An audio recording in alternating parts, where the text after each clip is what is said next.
bet you saw one today. Probably you saw a lot of them, and you probably obeyed their orders. We're talking about traffic lights on streets all over the world. Leon Bibb is here with us with this week's My Ohio. And Leon, you have the story of the first traffic light.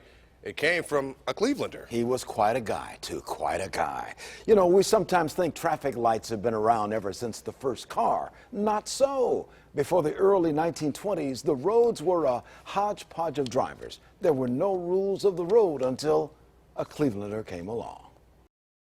It all began pretty close to here, a Cleveland crossroads. Our world changed that day. We've not been the same since.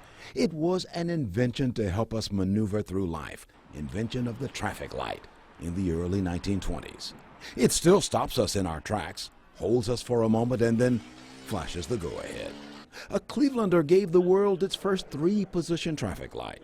He saw the need coming because of an explosion of traffic on the roads in Cleveland and America.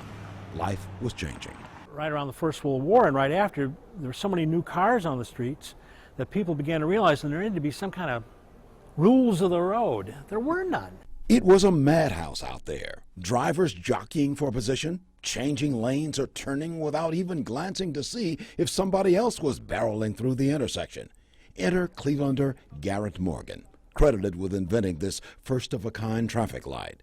Before the light went up near East 105th and Euclid Avenue, a light bulb went off in Garrett Morgan's mind. Story goes it was in the 1920s. Garrett Morgan looked out his window. What he saw were Fords like this one, and Chevrolets and Dodges too, all bumper to bumper in traffic. Drivers were changing lanes and blowing through intersections without regard for the other guy. 2 or 3 cars get to the intersection at the same time. Who goes first? And if you don't decide that, then there's problems. Ed Pershey of the Cleveland History Center of the Western Reserve Historical Society has studied Morgan's story. Born in 1877, Morgan was the son of slaves. He moved to Cleveland in the 1890s and became a tinkerer of things mechanical. Into the 20th century, vehicles like these roared by.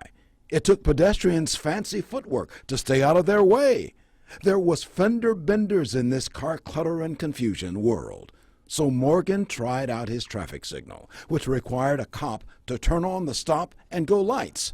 It was a hit.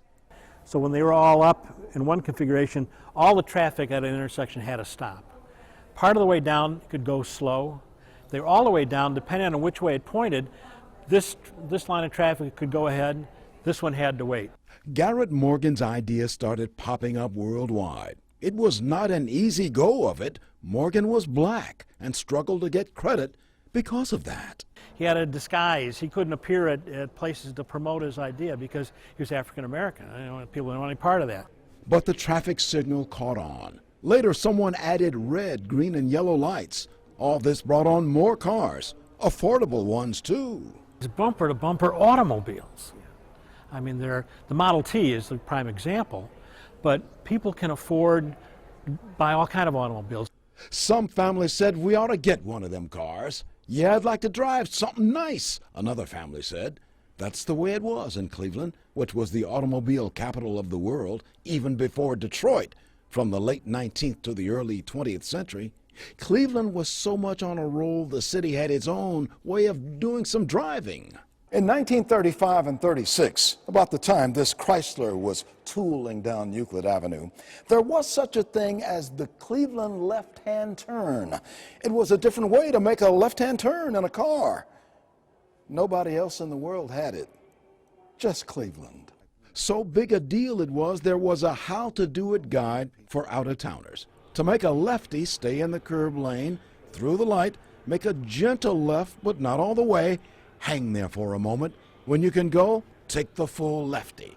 Well, we don't do that anymore, thank goodness. But around the world, we do follow traffic lights which blink their orders.